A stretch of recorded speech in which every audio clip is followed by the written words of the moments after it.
오늘 우리가 받을 말씀의 제목을 한번 따라하겠습니다. 효의 복된 길. 에베소서 6장 1절부터 4절까지의 본문이고요. 효의 복된 길이다, 이런 제목으로 오늘 오이주일 특별히 주신 말씀 앞에 우리가 길을 열고 마음을 열고 우리가 함께 하나님의 말씀을 경청해 보도록 하겠습니다. 이미 어버이날은 8일날 지난주간에 지나고, 이제 교회는 지난 주일에 어린이 주일을 지나고, 오늘은 이제 어버이 주일을 모든 교회들이 이제 지키게 됩니다. 꽃 한 송이 달아드리고 선물 조그만 거 준비하고, 또 어떤 교회들은 식사 한번 대접하고, 또 식사 대접하면 선물 안 주고, 선물 드리면 식사하는 거. 이게 실이잖아요. 사람이 살아가는데도. 다 그렇더라고요. 제가 니네 교회는 뭐 주냐, 어찌 가냐 그래도 거기서 벗어나지를 못해요. 그런데 그런 것들은 이렇게 어떻게 보면 큰 의미들이 있는 건 아니잖아요. 어디에 의미가 있느냐를 우리가 이제 되새겨볼 큰 필요성이 있는 거죠. 여러분, 오늘 어느 때보다도 그 자녀들에게 효도 교육이라는 게 굉장히 필요한데, 사람들은 세상을 쫓아갑니다. 성경을 쫓아가서 순종하려고 하는 것이 아니라 예수 믿는 사람들조차도 그렇게 삽니다. 그래서 세상이 이렇게 바뀌어서 이제 내가 죽어도 자녀들을 통해서 그 이후에 받을 수 있는 것이 없다라고 생각을 합니다. 이미 세상이, 이미 가정이 철저하게 무너지고 있고 철저하게 병들어가는. 여러분, 저는 이제 동남아를 많이 갔는데, 여러분 베트남이나 이런 나라를 아직 보세요. 얼마나 가족애가 끈끈한지 모릅니다. 4천, 6천 이렇게 천수가 이렇게 많이 있어도 멀어도 우리로 말하면 그 사람들은 얼마나 이 친족 관계가 철저한지 모릅니다. 우리나라 불과 얼마 안 된 그때 겪었던 그런 거죠. 저도 남동생하고 둘이 이렇게 살아가고 있지만 그 집에도 그 집대로, 저희대로 바쁘니까 이렇게 형제라는 것을 크게 그렇게 잘 못 느끼는 것 같아요. 실제 형제들끼리도, 부모 자식 간에도 그런 관계로 살아가는 사람들이 많다 보니까 부모를 함부로 죽이고 자식을 함부로 죽이는 그런 일들이, 여러분 친밀도가 높아보세요. 그런 짓을 할 수가 있나? 어떤 상황에서도 그럴 수가 없는 거예요. 성경은 오늘 우리에게 자녀의 효도교육이 절실한 시대에 있다. 그런데 이미 여러분 버스가 지나고 있다는 것을 우리가 간과할 수 없다는 거. 창세기 22장에 가면 아브라함이 100세에 낳은 아들 이삭을 모리아산에 가서 하나님이 번제로 바치라고 하니까 번제로 그렇게 바치게 돼요. 아브라함이 100세에 낳은 아들 이삭은요, 아버지 아브라함에게 죽기까지 순종했던 그런 자식이었어요. 죽기까지 순종할, 내가 자녀로서 내 부모님에게 죽기까지 그렇게 순종하려고 하는 그런 마음을 품을 수 있었고, 품고 있고 품을 사람이 과연 오늘 이 시대에 얼마나 될까? 말 몇 마디 이제 자기 마음에 안 차는 것을 해도 벌써 이제 태도와 얼굴이 달라질 수밖에 없는데, 이삭은 아버지 아브라함에게 죽기까지 순종했다는 거예요. 출애굽기 20장이 여러분 우리 십계명에 대해서 말씀하시는 장인데, 거기에 5번째 십계명, 10개의 계명 중에 거기에 5번째 계명이 내 부모를 공경해라. 사전을 찾아보니까 효라는 것은 부모를 잘 섬기는 일이다. 그럼 효도는 뭐냐? 부모를 잘 섬기는 도리다. 그렇게 이제 해석을 해놨어요. 한자로 보면 늙을 노자에 아들 잡자의 합성어가 바로 이 효라는 단어인데, 어떻게 보면 우리가 아들이 노인으로 말하면 부모님이죠. 부모님을 업고 있는 모양이 이 늙을 노자라는 거예요.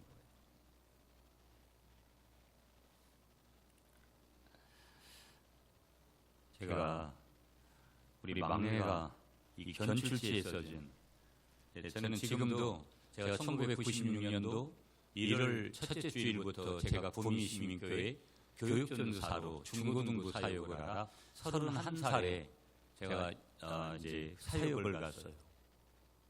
그날 지금도 잊지 않는데, 여러분 제가 며칠 뒤에 가는 우리 구미 사곡교회에 부임하신 우리 좋은 일이니까 실제 송승현 목사님의 사모님인 오석희 사모님이 고등학교 3학년이었어요. 지금도 그 사모님이 고등학교 3학년 때 써주었던 요만한 그런 메모지에다가 전도사님 우리 교회는 좋은 교회라고 하면서 저에게 팬티를 선물로 사줬어요. 잊지 않죠. 지금도 제 목양지에 그때 그 중고등부 아이들이 저한테 편지를 정말 많이 보냈는데, 제가 이제 그 박스로 2박스 정도 지금 있는데 지금도 아직 안 버리고 있어요. 언젠가는 속박해야 될 건데 아직도 안 버리고. 우리가 이 견출지에다가 이렇게 메모를 해줬어요. 제가 한번 읽을게요. 여러분 들어보세요. 아버지, 우당탕 사고 치는 딸내미라 미안해요. 그래도 난 아빠가 제일 좋고 목사로서 누가 뭐래도 내가 제일 존경해. 나도 아빠처럼 굳건함을 가지는 사람이 될게. 나 달라진다 사랑해. 이렇게 써놨어요. 그래도 이걸 제가 왜 안 버리느냐. 가끔 저에게는 굉장히 힘이 되고, 여러분 사람은요 다 자기를 좋아하지 않아요. 늘 얘기하지만 밖에 나가서 어떤 일을 해보세요. 퍼센테이지가 갈라집니다. 아무리 일을 잘하는 사람도 여러분 100이라는 숫자를 절대 우리 사회는 줄 리가 없어요. 더더군다나 포스트 모더니즘이라는 이 시대에 살아가는 사람들은 개인적이고 이기적이고 자기중심적이기 때문에 더더욱이나 누구에게 있어서 절대적인 것들을 전부 다 표한다, 그런 퍼센테이지는 나오지 않아요. 나를 좋아하는, 그런데 어떤 경우는 나를 싫어하는데 내가 자기한테 잘못한 것도 별로 없는데, 아니면 오해를 해서 편견을 가지고 선입견을 가지고 사람을 대하는 것 때문에 내가 그런 대접을 받을 때가 있는 거예요. 그때 그 사실을 알 때 교회 안에서도 누군가 나에 대해서 적대적인 관계로 나에게 다가올 때 얼마나 사실은 여러분 주님의 사랑으로 우리가 용서해야 된다. 여러분 그런 용서가 쉽게 되는 줄 아세요? 우리가 영적 전쟁이라는 것이 가장 치열한 곳이 어디냐면 교회예요. 유혹도 굉장히 많이 받고, 어떤 때는 저 사람이 영적으로 가지고 있는 것 때문에 내가 막 저 사람을 뛰어넘으려고 하는 과한 욕심이 지나쳐가지고 결국은 넘어지는 그런 예들도 많고요. 어떤 부분에서는 예수 믿는 사람이 왜 저렇게 나에게 대할까라는 그런 생각이 선입견적인 그런 부분들이 결국 자기를 넘어뜨려요.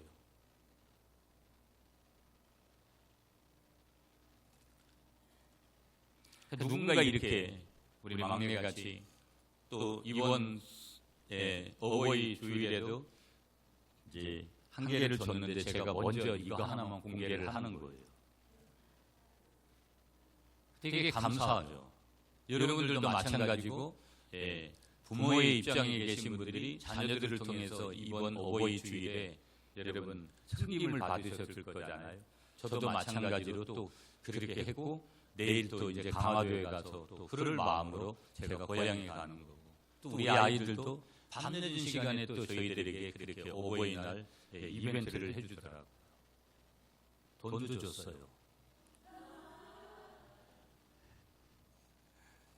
되게 고맙죠.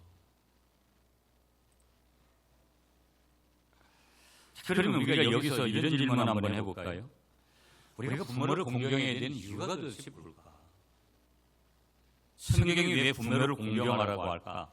네 가지로 한번 이렇게 측면에서 정리를 한번 해드리고 싶어요. 첫 번째는 부모 공경의 육적인 이유가 뭔지.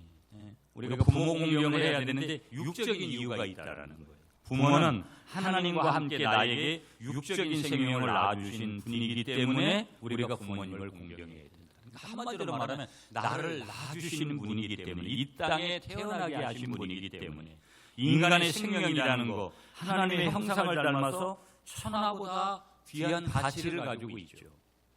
그 귀한 생명을 부모님은 하나님과 함께 이 세상에 나오게 하신 분이기 때문에 뭘 해야 된다? 부모님을 공경해야 된다. 부모 없이 이 땅에 태어난 사람이 있습니다. 우리 아버지가 90세가 되셨는데 제가 전에도 한번 말씀드렸지만 초등학교 때 지게 짝대기로 막 때리시고 막 그러셨어요. 근데 그때는 되게 아버지들이 별로 가부장적이고 그래서 별로 안 좋아하잖아요, 옛날 아버지들요. 근데 지금은 90세가 되신 아버지가 그렇게 느껴지지를 않아요. 조금이라도 오래 사셨으면 좋겠고 건강하게 사시다가 그렇게 천국에 가셨으면 좋겠다, 이런 생각이 더 크고, 6.25 참전 소년병이어가지고 지난주에도 저 파주에 가서 계시더라고요. 목소리를 들으면서 조금이라도 시간이 되면 무엇인가 구경을 시켜드리고 관광을 시켜드리고 조금 더 맛있는 음식을 한 번이라도 대접하고 싶어요. 이런 마음들이 우리 모두에게 있잖아요. 그분이 누구이기 때문에 그럴까요? 나를 이 땅에 태어나게 하신 아버지요, 나를 이 땅에 하신 어머니이기 때문에 그런 거죠. 제가 이번 주간에 또 서울에 있는 아들이나 며느리가 그렇게 또 여러 가지 어버이 주일이라고 선물도 보내주고, 뭐 용돈도 주고 뭐 그렇게 해요. 그래서 제가 그렇게 인사를 했어요. 다른 인사하면서 우리 손자 낳아줘서 고맙다고. 아들도 같이 며느리도 같이 함께 그렇게 한 거니까. 손자를 낳아도 그런데 여러분, 내가 이 땅에 태어났다라는 것은 얼마나 대단한 거예요.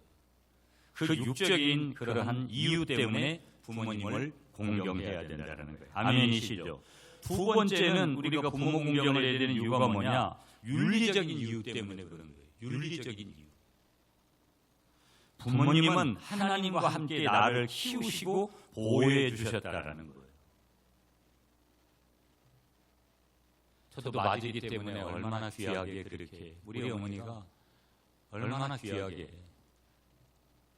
잡일은 다 제 동생이하고, 그래도 그런 상처가 있어요. 제 동생은 형은 항상 이렇게 하고 자기는 항상 그렇게 했다고.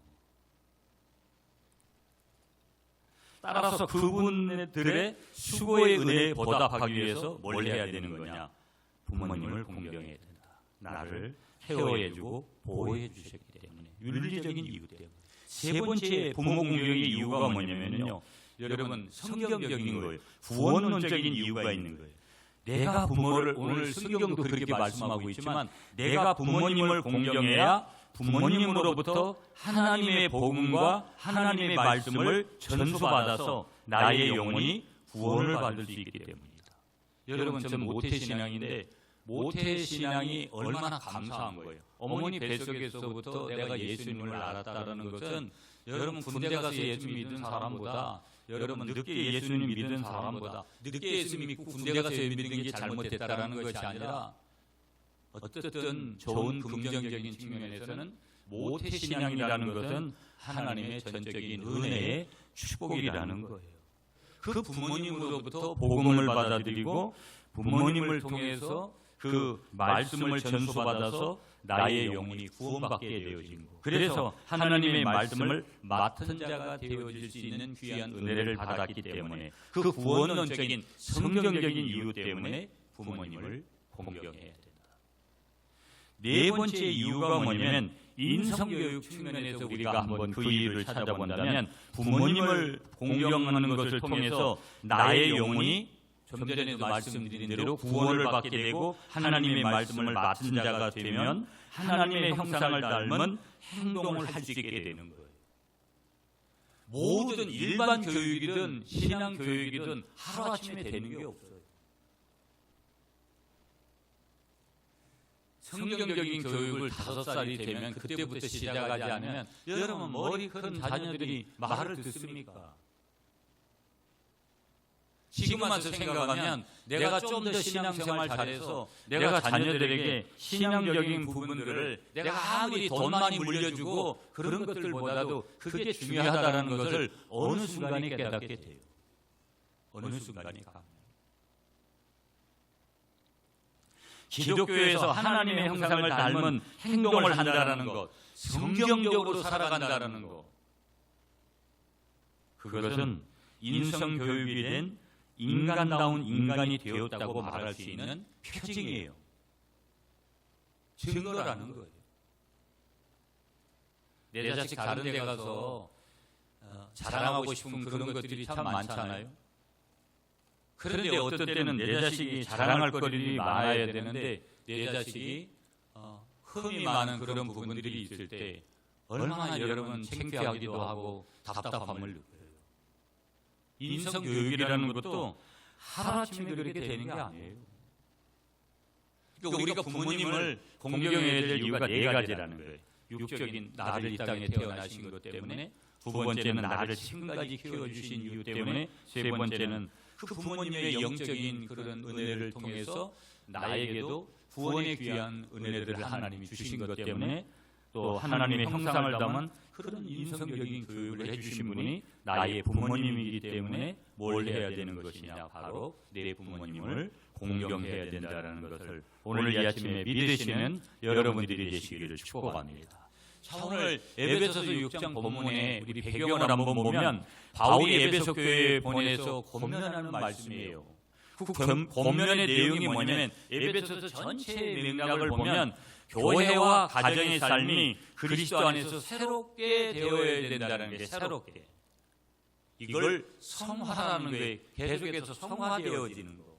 그리스도의 장성한 분량까지 예수님 닮아가는 그런 작업들. 오늘 1절부터 4절까지는요, 가정 내에서 자녀와 부모의 책임을 다루고 있는 내용이 오늘 본문이에요. 당시 지중해에 속했던 그 유대 사회에서는요, 가부장적이고 그 사회가 가계 중심적인 구조였습니다. 그런데 바울은 그 구조를 그리스도의 복음적인 윤리, 그리스도 안에서의 새 관계로 재해석하고 있고 그렇게 가야 된다는 거예요. 자, 오늘 말씀이 여러분 10계명에서는 5계명의 내 부모를 공경하라는 이 5계명의 연장선상에 있는 그런 내용, 특별히 출애굽기 20장 12절의 중심이 있는 그런 내용과 예수 사도들의 가르침이 결합이 되어져서 지금 가정 안에서의 경건한 삶을 촉구하는 거예요. 가정의 질서가 이렇게 돼야 된다. 또 자녀들에게는, 또 부모에게는 이렇게 해야 된다. 오늘 우리가 어버이주일을 이제 맞이해서 1년에 딱 한 번 어버이주일을 지내고 어버이날을 여러분 5월 8일에 딱 하루 지나요. 한국 사회의 전통적인 효라는 거. 여러분 동방예의지국 우리가 지국이라고 해서 아주 굉장히 효를 강조했던 이 나라는 가정의 덕목일 뿐만 아니라 성경이 명하는 하나님의 질서와도 깊이 연결되어져 있는 것이 뭐냐면 효라는 거예요.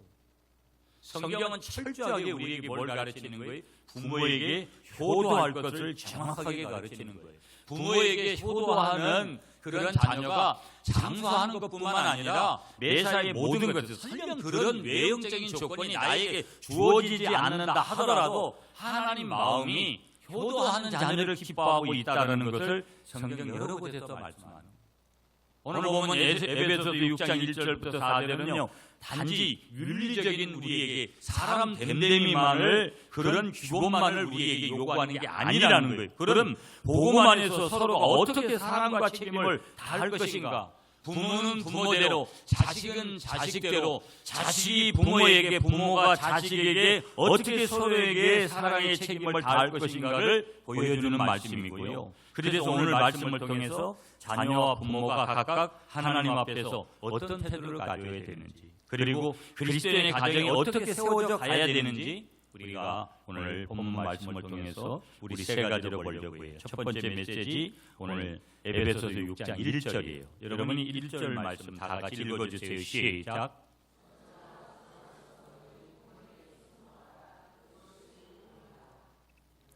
자, 자녀로 우리를 부모님이 부르셨어요. 하나님이 불러주셨어요. 어떤 자녀들이든지 자녀의 부름이라는 거 한번 따라하겠습니다. 자녀의 부름, 주님 안에서의 순종입니다. 그러니까 내가 자녀로 부름받았다 이 말은 주님 안에서의 순종, 이게 굉장히 중요한 거예요. 주 안에서의 순종이라는 거. 그러면 주님을 모르는 자들은, 주님을 모르는 사람들은 여러분 부모님에게 순종할 확률이 퍼센테이지가 훨씬 떨어지게 돼 있어요. 왜 순종해야 되느냐 이유를, 왜 이삭까지 죽기까지 그렇게 모리아산에서 제물이 되려고 하고 번제물이 되려고 해야 되느냐? 이유는 성경이 가르치는 것은 다른 게 없어요. 나를 자녀로 불렀다 이 말은 주 안에서 내 부모님에게, 그분이 뭐 학교를 나오지 않았던, 건강하지 못했던, 나에게 유산을 많이 물려줄 수 없는 분이든 어떤 분이든 그분에게 주 안에서 순종하라는 거예요. 그게 나를 부르신 그분의 자녀로, 우리가 어느 아버지 어느 어머니의 그 자녀로 부름받은 이유라는 거예요. 여러분 오늘 여기 자녀들아 이렇게 얘기했어요. 이 뜻은 뭐냐면 바로 영적 자녀를 포함하는 거예요. 여기서는 가정 내에서의 실제적인 자녀들을 지칭하는 거예요. 주 안에서 이런 말을 썼어요. 여기서는 뭐냐면 예수님 안에서 이런 뜻이죠. 자녀의 순종은 단순한 사회적으로 그렇게 윤리적으로 복종하는 것이 아니라 그리스도 안에서 드리는 거룩한 행위다. 주님 안에서 하는 거기 때문에 그렇다라는 거예요. 순종하라. 무슨 얘기예요? 아래로 듣다 이런 의미인데 권위 앞에 복종하는 행위를 뜻하면서 바울이 여기서 뜻하는 순종은 명령적이면서 도덕적인 덕목을 그렇게 제시하는 부분도 이 순종하라는 뜻에 있는 거예요. 이것이 옳으니라. 이 말은 도덕적으로나 윤리적으로 정당성을 가지고 자녀의 순종은 인간적인 규범을 넘어서 하나님의 질서에 합당한 거다.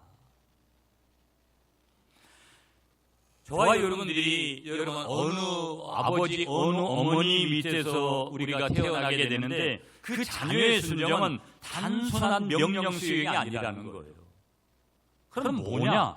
주 안에서 드리는 경건의 표현이다. 내가 주님 안에서 부모님에게 순종하는 그것이 뭐예요? 나의 경건의, 나의 믿음의, 나의 신앙의 표현이라는 거. 그렇다면 그리스도인은, 예수 믿는 성도들은 가정에서도 복음의 증인이 되어야 되는 거고, 부모님에 대한 순종은 그리스도의 권위, 주 안에서 그 권위를 인정하는 행위가 되는 것이다. 그러면서 순종은 공동체의 진서를 세우시는, 가정 공동체가, 여러분 교회 공동체가, 그 공동체가 세워지는 질서는 원리가 뭐냐? 순종의 원리다. 그 순종은 공동체의 질서와 사랑을 지키는 통로가 되는 줄 이 아침에 믿으시는 여러분이 되시기를 축복합니다. 그래서 오늘 이 에베소서 6장 1절과 4절을 통해서 하나님은 자녀들은 부모를 향한 말과 행동에서 주 안에서의 순종을 실천하라는 거예요. 명령입니다, 여러분. 부모의 권위가 부당하거나 죄를 요구할 때는 우리가 어떤 때는 그것까지 우리가 쫓아가야 될, 순종해야 될 이유가 없지만 순종의 의미를 왜곡하지 않도록 교회 공동체와 또 우리가 신앙 안에서 이 모든 것들을 행하는 것들이 매우 중요한데, 부모님은 자녀가 순종하도록 강제만 하지 말고 어떻게 하라는 거예요? 오늘 4절 말씀이 그 순종이 하나님께 드려지는 예배적 행위를 그들에게, 그 자녀들에게 어떻게 해야 된다? 가르치라는 거예요. 출애굽기 20장, 여러분 오늘 아까 말씀드렸던 이 5계명의 말씀 보면 내 부모를 공경하라, 그리하면 내 하나님 여호와가 내게 준 땅에서 내 생명이 기르리라.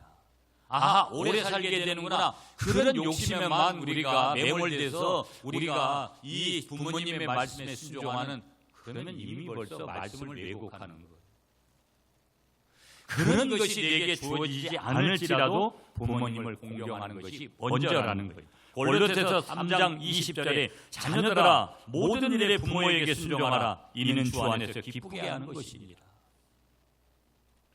신명기 5장 16절에서 말씀을 주세요. 내 부모를 공경하라. 그 내 날이 길리라. 내 하나님 여호와가 내게 준 땅에서 내가 복을 얻으리라. 여러분, 요셉의 이야기가 창세기 37장에 처음 등장을 해요. 그런데 보세요. 창세기 37장부터 50장까지 요셉이 죽을 때까지 그 기사가 실리는데, 요셉은 우리가 잘 아는 대로 여러분 꿈의 사람이었지만 형들에게 팔려가지고 애굽에 가서 얼마나 힘든 시간을 13년 동안 지나고 30세가 되어졌을 때, 하나님의 시간이 되어질 때 애굽의 총리가 돼요. 그런데 요셉은 어려운 가운데서도 아버지 야곱에 대한 경애, 존중을 잃지 않았어요. 성경에 보면 가족을 향한 책임을 다하여서 결과적으로 어떤 일을 벌였냐면 온 가문을 구원하는 그런 그 주인공과 같은 역할을 했던 사람이 바로 누구냐면 요셉이에요. 이 사례는 순종과 공경이 장기적으로 하나님의 섭리 안에서 복으로 이어진다라는 거예요. 내가 어렵고 힘든 시간들을 지나다 보면 그것이 다 그런 것은 아니어도 어느 시간이 되면 반드시 고진감래라는 고생 끝에 복이 오는 그런 날들을 하나님께서 허락하시더라고요. 여러분, 룻기 1장에 보면 룻이라는 여인은 시어머니 나오미에 대한 절대적인 충성을 하고 공경을 보였어요. 이런 며느리가 요즘 얼마나 될까? 그 충성은 다윗의 계보로 이어지는 하나님의 역사를 이루는 거예요. 이게 굉장히 중요한 내용이에요. 그저 단순하게 시어머니에게 충성하고 시어머니에게 효도했다, 공경했다 이런 게 아니라 이 나오미를 통해서 룻이 나오미에게 순종하는 이 사건, 이 나오미의 충성은 다윗의 계보, 구원의 계보를 이루는 하나님의 역사를 이루는 절대적인 연결고리가 된 사람이 누구냐면 룻이라는 여인이었다는 거예요. 룻의 순종과 공경은 이방인이었어요. 이 여인은 유대인 아니었습니다. 이방인이었음에도 불구하고 이방인으로서도 하나님께서 기뻐하시는 행위였음을 잘 보여지는 그런 내용이 바로 이 룻이 나오미에게 행한 그런 내용이에요. 여러분, 많은 고령화 시대에 돌봄을 받지 못하는 그러한 분들이 고독사를 하게 되어지는 오늘 우리의 사회의 심각한 그런 부분들을 매스컴을 통해서 보잖아요. 내 아버지, 내 어머니가 그렇게 죽어져 가고 있다라고 생각을 한다 보면 여러분, 얼마나 우리에게 던지는 그런 메시지가 큰 거예요. 가정 내 공경과 보살핌이 단지 그냥 윤리에서 끝나는 것이 아니라 정말 하나님께서 진정으로 원하시는 오늘 이 시대의 진정한 마음이라는 것을 먼저 우리에게 말씀하면서 우리를 자녀로 부르신 하나님, 우리를 자녀로 부르신 하나님은 주 안에서의 순종을 누구에게, 하나님께도 하는 것은 마땅하지만 우리를 육신으로 태어나게 하신 그 부모님에게 그렇게 우리가 순종하는 것은 마땅한 줄 믿으시는 여러분 되시기를 축복합니다. 두 번째 메시지 2절 3절이에요. 제가 먼저 2절 말씀, 내 아버지와 어머니를 공경하라. 이것은 약속이 있는 첫 계명이니 3절은 여러분 시작.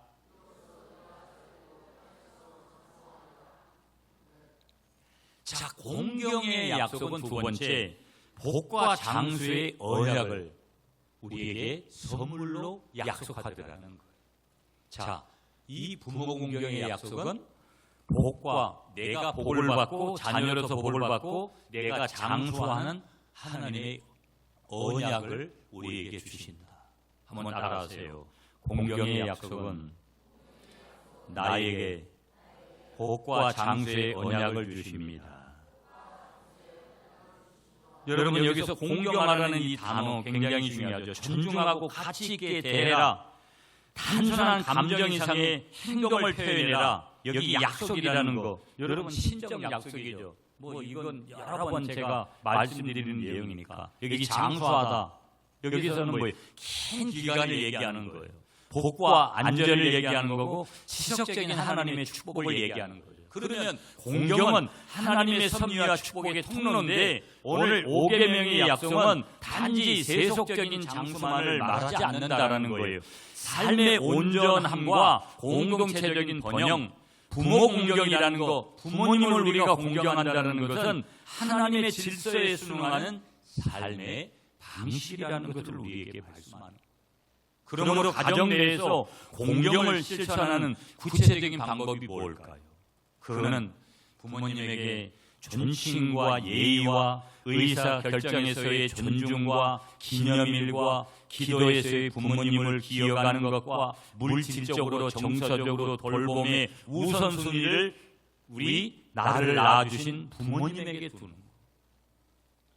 교회는 효를 장려하는 그런 프로그램들을 성도들에게 행하도록 하는 거, 세대를 공감하는 모임들을 가지고 가정을 상담해주고 노인 지원 활동을 하는 그런 것들을 마련해서 그 성도들이 실천할 수 있도록 돕는 거.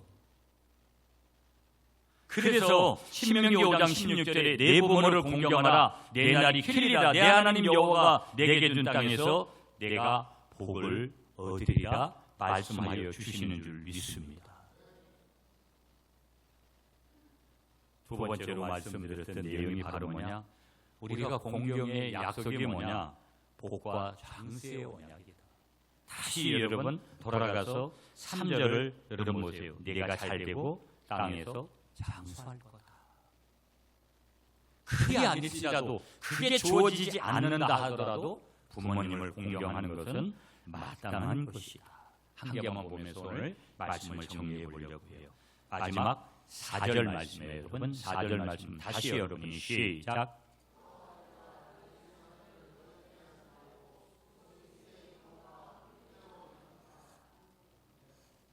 자, 4절 말씀은요, 여러분 떼어버리고 싶은 그런 말씀일 수도 있지만 그 부모님에게 자식들의 부모 공경을 받은 부모에게도 의무가 있다는 것을 연결해서 말씀해요.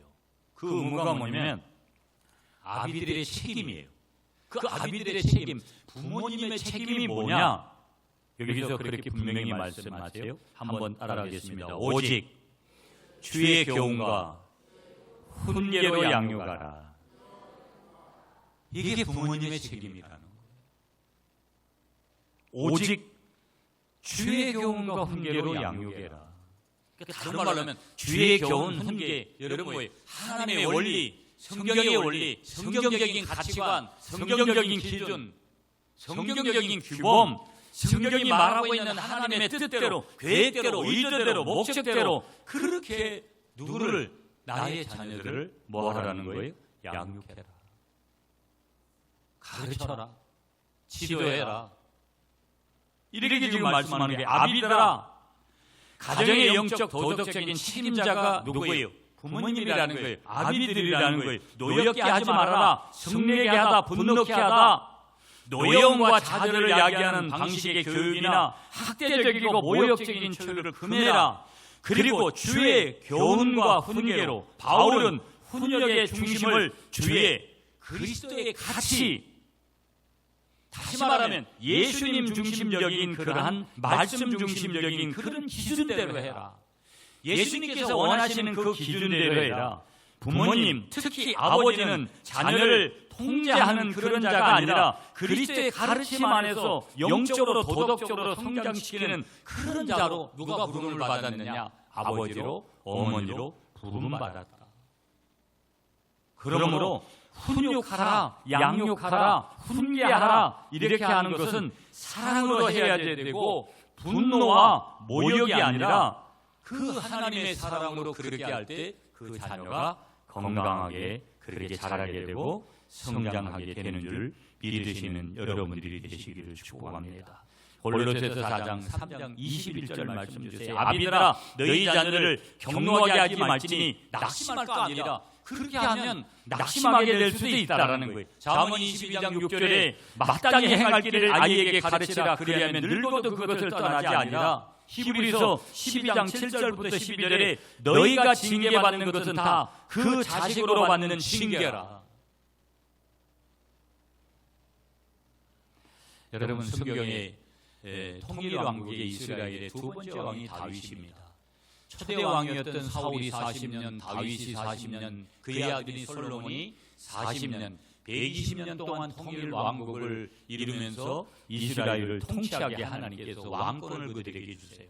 그런데 다윗과 솔로몬의 관계를 보면 다윗의 그 신앙, 다윗이 회개를 잘하잖아요. 다윗의 그런 회개는 솔로몬에게 유산이 돼요. 물론 솔로몬이 마지막 말년에는 엄청나게 타락을 하잖아요. 그렇지만 솔로몬은 지혜자로 세워져 나라가 번성하는 그런 한때도 엄청난 부귀영화를 누렸던 사람이에요. 그 부귀영화가 누구 때문에 이루어진 것이냐? 자기 아버지 다윗 때문에. 성전을 건축하는 것도 자기 아버지 다윗이 모든 것을 준비했고 다윗 때문에. 부모의 신앙 교육이 다음 세대의 영적 기초가 된다는 것을 우리에게 분명하게 말씀해 주는 거죠. 여러분 사무엘상 1장부터 3장에 보면 여러분 한나가 눈물로 기도할 때 사무엘을 주셔서 사무엘에게 한나에게 귀한 아들로 사무엘이 태어나죠. 여러분 엘리 제사장은 이 다음 세대 자기 자녀들을 함부로 방치하다가 얼마나 하나님 앞에 큰 징계를 받는지 몰라요. 오늘 나의 자녀들을 향한 교육이 성경적인가? 나를 향한 내가 행하는 자녀들을 향한 그런 신앙의 모든 기준이 성경적인 가치관에서 출발하고 있는 것들인가? 우리가 분명히 부모님을 공경하는 효의 복된 길에는 내가 그냥 효도만 받아서 되는 게 아니라 부모된 입장에서 나에게 효도를 행하는 그 자녀들을 향한 아비들의 책임, 오직 주의 교훈과 훈계로 양육해야 될 그런 책임이 저와 여러분들에게 있다라는 것을 분명하게 믿으시는 여러분들이 되시기를 간절히 축복합니다. 여러분 오늘 어버이 주일이니까 우리 양주동 선생님이 쓰신 어머님의 마음이라는 여러분 다 아는 조금 이따 우리가 불러드릴 그런 노래니까 한번 들어보세요. 나실제 괴로움 다 잊으시고 길이실제 밤낮으로 애쓰는 마음 진자리 마른 자리 가라앉으시며 손발이 다 닳도록 고생하시네. 하늘 아래 그 무엇이 없다 하리요 어머님의 희생은 가히 없더라. 어려선 안고 업고 얼러주시고 자라선 문 기대어 기다리는 마음 아르사 그릇 들사 자식 생각에 고우시던 이마 위엔 주름이 가득 땅 위에 그 무엇이 높다 하리요 어머님의 정성은 시극하여라. 사람의 마음속엔 온 가지 소원 어머님의 마음속엔 오직 한 가지 아낌없이 일생을 자식 위하여 살과 뼈를 깎아서 바치신 마음 인간의 그 무엇이 거룩하리요 어머님의 사랑은 그지없더라. 우리 마지막 한번 따라하겠습니다. 효의 복된 길.